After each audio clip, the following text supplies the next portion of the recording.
Welcome to We've Been Watching with David Stevenson and Claire Woodward. Claire, how are you? Have you been thrilled and invigorated by the week's television?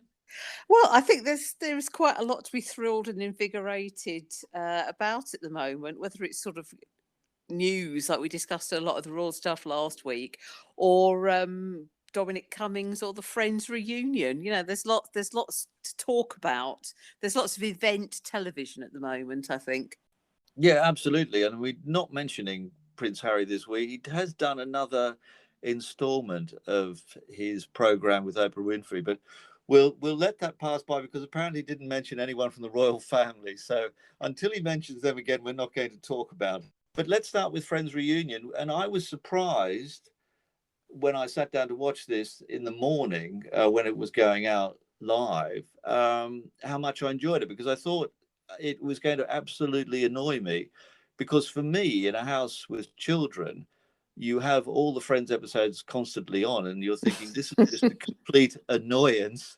And it sort of spoiled my enjoyment of watching it first time around. And I think for people of our generation, maybe they feel the same. I don't know. Well, I mean, I enjoyed it more than I expected. I mean, I found it surprisingly moving.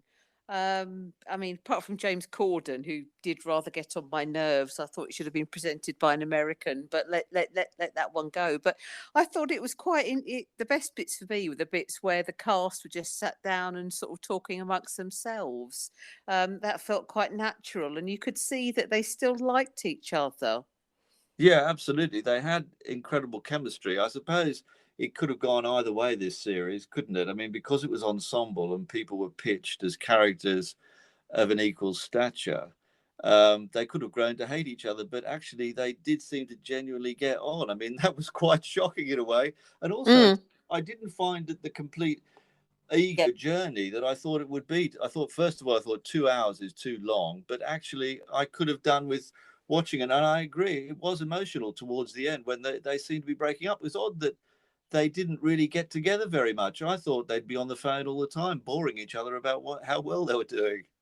Well, you'd think so, wouldn't you? But this is what, this is what actors always say, isn't it? When you interview them, it's like, oh, we had a great time together, and then you just go off on another job, and things, you sort of drift apart. But what really impressed me was Matt LeBlanc, how Yeah, I thought um, it was great. Yeah. he just seems like a very nice grown-up guy, and for the fact that he was the most juvenile one as Joey, and he just seemed to be very much like a father figure, and also he's developing a very nice dad bod, I noticed. Yes. Whereas Courtney Cox looked younger than springtime. I barely recognised her. Yes, I mean they all looked a little bit like that, really. But yeah, you're absolutely right about Matt LeBlanc. He wore it very lightly, didn't he? And I loved the bit towards the end when Corden was running through what they might do as characters or where their characters would have been up to, and he said he might be running a sandwich bar on Venice Beach. I thought immediately that's the spin-off they've been looking for, surely. Yeah, because didn't he do a sitcom about being a single dad or something after Yeah, Friends, Matt absolutely. LeBlanc? Yeah, he did, and I'm one of the few critics I think that actually liked it. I don't know why. I mean, it absolutely went nowhere. He was living in a sort of dustbin of a flat, as I recall. No, it was no. I thought it was very well done, and that sort of era of American comedy was amazing. I mean, I was watching Frasier the other morning, and it had one of my favourite lines from the series ever, which is when Frasier's trying to buy an educational toy for his son, and it goes to the wrong address in Newport, and Niles just turns around and says, "Oh no, the Cranes of Maine have got your living brain," or something. And it just made me roar. And you think about the quality of the writing at that time. Imagine what the writers' rooms must have been like. That's something I'd have liked to have known more about. Yes, I mean, didn't you find that fascinating when we had the shot of the filming was going on, and there was a huddle of writers, and a joke hadn't gone down well, and they were all sort of spinning lines and trying to get the right gag. I mean, I thought, God, pressure or what? With the audience watching you, God, that was something. Maybe they do earn their money. I think they got 1.5 million each, didn't they? The cast, wasn't that the reputed sum? Yeah. So, I mean, but they were, to be fair, they were learning the lines up to transmission, weren't they? And often when they were actually filming, they would change the lines. So, So, I mean, they, do you think it should have come, because a lot of people were disappointed in this format and actually wanted an episode to be done about where they were as characters, and I agreed with that up until I saw this. And what did you think about Phoebe when she said that she didn't think that there should be one? That was interesting. Well, I mean, I don't think there should be one either. I mean, I'm just mortified that they're going to talking about bringing back Frasier, because I think things are never as good as you remember them.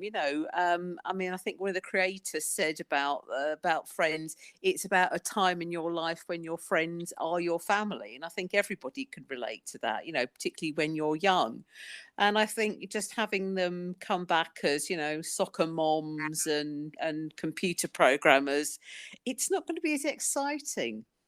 It's not, and would it be as nice? Things are far more cynical. I mean, that was the other thing I thought about it. I mean, Oh, absolutely. But I mean, I think it was so brilliant in that it did capture, the reason it's gone down so well is it captures a time in everybody's lives, when they're a sort of young adult and they're sort of, breaking away from their families.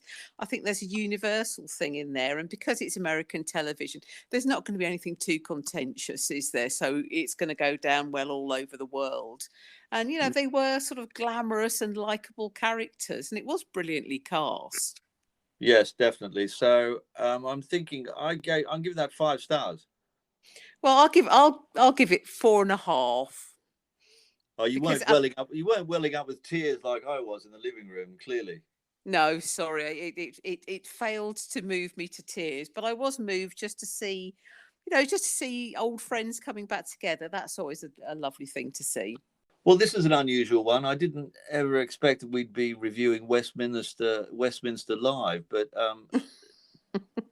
here we are. Dominic Cummings, Westminster live, and he managed to stay in front of the camera for 7 hours, which was an incredible feat. I mean, regardless of what we think about what he said, but I also thought maybe he should have done some better laundry because his shirt, if it had been ironed, was sort of crumpled by the time he even started.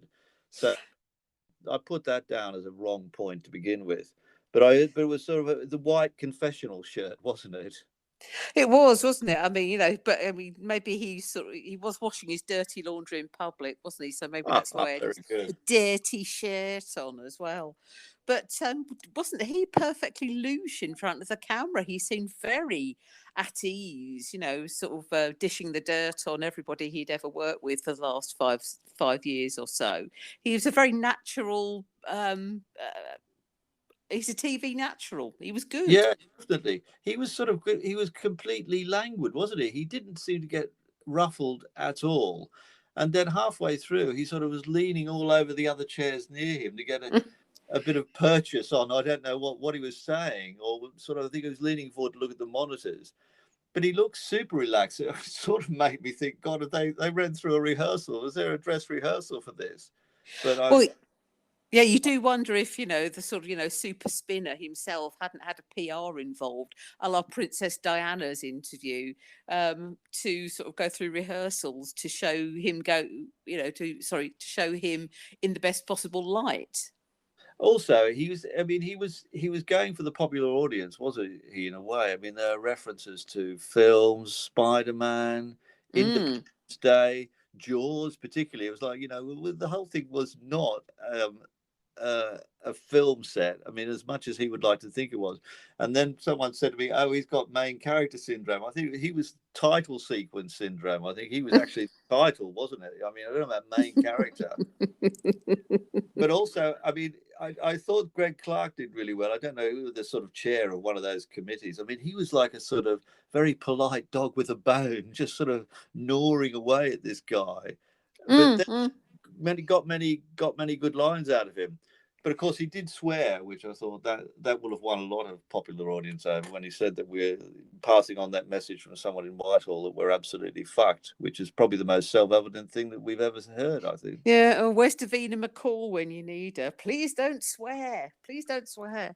But I mean, he said what people wanted to hear. You know, I mean, never did I think I'd find myself saying, "Yeah, Cummings has got the popular touch." You know, he knows what people like.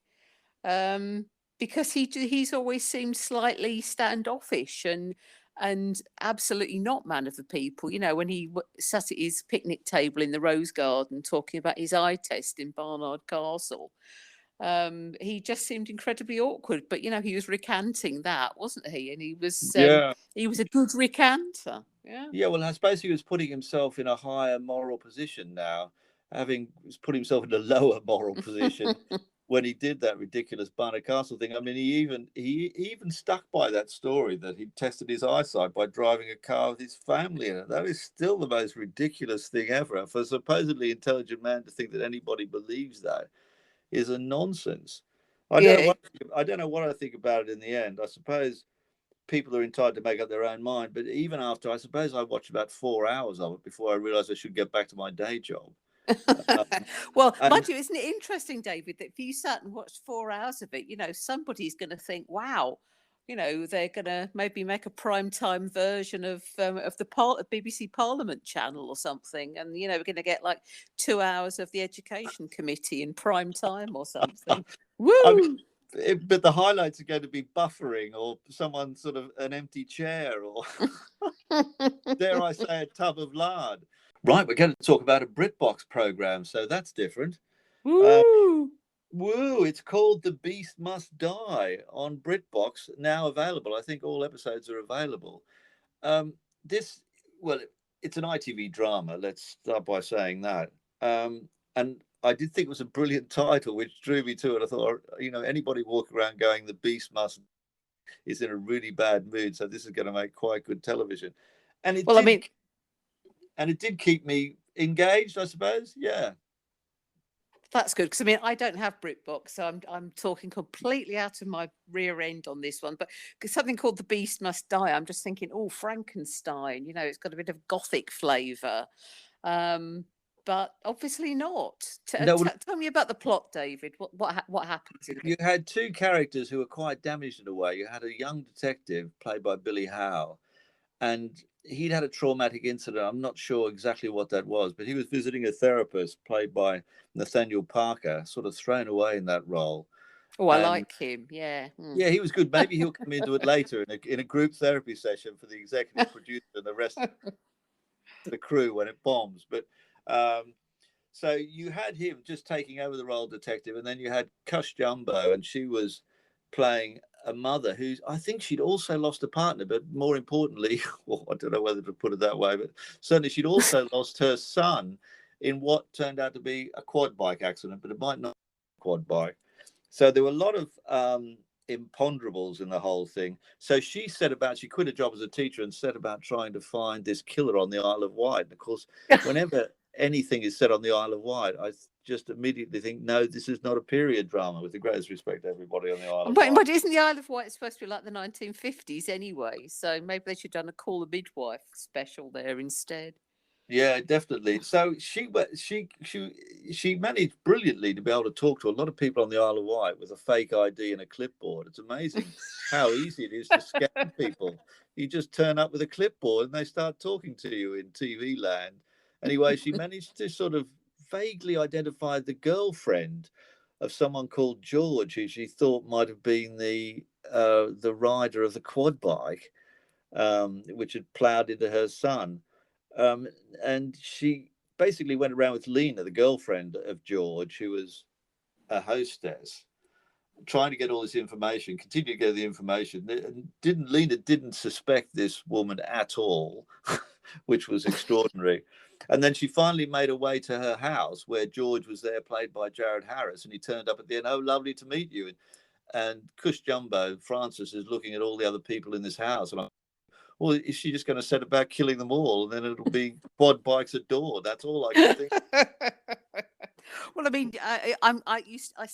became interested at the end when he said, and then Jared Harris turned up, because he's absolutely fantastic. He's having such a renaissance at the moment, and I think, you know, he does pick fantastic roles. So maybe it's worth getting BritBox for, just to sort of watch Jared Harris. But Well, otherwise, it just it might sounds a be. bit pedestrian. I think it needed. I think we needed to compress that first episode into about 7 minutes. 7 minutes with a clipboard and the fake ID, and then her bumping into Jared Harris, and then I don't know, liking him, and then she realizes, oh my God, you murdered my son and possibly my husband and the rest of my family. It's a bizarre thing. Well, let's see how it plays out. But I think 3.5 stars for me. Yeah, exactly. Well, I mean, the Kaminsky method. It's back currently on Netflix for its third and final series, and I think it's Friends quality drama, but featuring much older people. Oh, You've Yeah, it's the first two series revolved around Sandy Kaminsky, Michael Douglas, who's a sort of flaky drama teacher. He runs a school and he has been an actor, and his best friend Norman, who was played by Alan Arkin, who is a grouchy Ed Reardon type. If you listen to Ed Reardon on the radio, showbiz agent, it's been very Jewish. It's very dry. And at the start of the third series, we find that Norman's died. Oh no! oh dear God, And the what? agent cancelled the contract. Oh, I know, his own contract. And what made it so wonderful was the relationship between Alan Arkin and Michael Douglas. But we see Norman in flashbacks in the new series, and it's so brilliantly dry. It's so brilliantly written. You see a flashback with Norman and Sandy talking about a visit to a prostate clinic, and Norman says, "Well, you never thought this would be funny." Well, you don't want a guy coming at your balls with a pair of scissors, but the advantage is, for the next 2 weeks, when you see blood coming out, at least you know what's caused it. It's so wonderfully dry. It has great guest stars in it, and for me, it knocks every other comedy I'm watching at the moment into a cocked hat, because it's so beautifully crafted. It's very old-fashioned Jewish comedy, like a Woody Allen, but with less young women in it. It also sounds like the antidote. After, if you watch about 3 episodes of Friends, it's probably an antidote to that, isn't it? Well, I think so, particularly is it's at the other end of the age scale. I mean, what I particularly like about it is Sandy Kaminsky has a daughter who helps him run his acting studio. And she is, she's not skinny, shall we say? She's a beautiful blonde girl, but she's not skinny.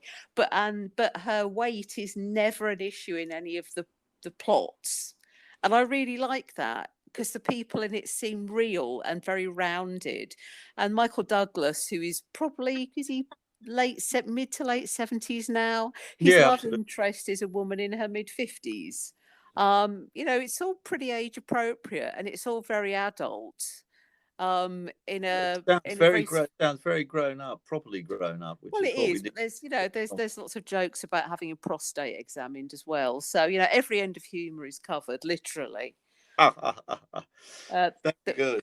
yeah, there was a scene in the second series, I think, where Danny DeVito was a guest star, and he played Michael Douglas's proctologist. There's lots of and he put his finger up Sandy Kaminsky's bottom and said, "Yeah, that's awful, isn't it? Even the gay guys don't like this bit." A proctologist. What a shame that my career is coming to an end. I could have had it all over again as a proctologist. Exactly. Yes. Oh well. But then you'd be coming to another end, wouldn't you? End after end after end. Yeah, Yeah. yeah, exactly. I mean, yeah, if I was a casting director, I think I'd get Dominic Cummings to play a proctologist, actually. He'd be good, wouldn't he? I can see him with the stethoscope round his neck. Let's talk about Your Home Made Perfect, BBC Two on Monday. This is it's basically a show about architects, really. I mean, everybody deserves their turn. I mean, we haven't seen surveyors yet. We always used to wonder about when quantity surveyors would get run. Yes, that's right. And And it was almost an architectural competition, wasn't it? You had two architects vying for the gig to get the £105,000 commission. And the thing was about it, I mean, I have to say, first of all, this is an hour's television. I reckon it's probably down to 10 minutes. So basically a 10-minute meeting with an architect, really. But the gimmick is that they wear AR headsets, and then we see the AR on the television. Yeah, Now, and we all go, ooh, we all went, ah. whoa, but then, that took up about sort of 20 minutes. Then there was a lot of, I don't know what the next 20 minutes was about. The final sort of 10 minutes was only about the build. The thing about it for me, though, was there was absolutely no drama or jeopardy. I mean, if they'd said it was a £108,000 budget, which is quite a lot of money, Mm-hmm. but they were never not going to build this thing, even when there was a planning problem over the big long window, I just did not care about. Wow, it's a window. There was a border dispute, which was, and we know how neighbour disputes go. They can get quite nasty, and at least that would have made some interesting television. But no, they just made the building slightly smaller. I know. It just, oh God, it maybe really crossed by them, because I don't know why. I've got a good friend who's an architect, and I think he was bored to death by it as well. But I think if you were an architect watching it, it would drive you mad as well. There was nothing to recommend the whole thing, and I don't know why that sort of show is back again, and why they think a general audience would even be interested in it. I'm so sorry, BBC, but looks Well, great. it's almost a bit. It's Not- almost like not a- people talking. So sorry, it's almost like people talking about their dreams, isn't it? Other people's dreams are quite boring, and other people's extensions are quite boring as well. I mean, as you say, there was no drama beyond which of the two architects are going to get chosen, and when they were talking through their projects, boy, were they talking a load of old toots. There was it lots about was. I mean, light and wedges. I mean, probably wedges would have been more interesting, but light and, does light make that much difference? I mean, just turn on a light, for God's sake. Anyway, I mean, I'm no starring that show for being absolutely tedious beyond belief. Well, I mean, I would give it 2 out of 5, but my favourite house programme has to be DIY SOS, because I think Yes, absolutely. it's lovely, and I think Nick Knowles is a lovely presenter. Wonderful, Claire. Thank you for that. And That's great. Well, what a week of television we've had. yes, I'm off to set up a showbiz agency and sign up Dominic Cummings as a new presenter of something wonderful. Absolutely. And I think I'm going to go and investigate proctology.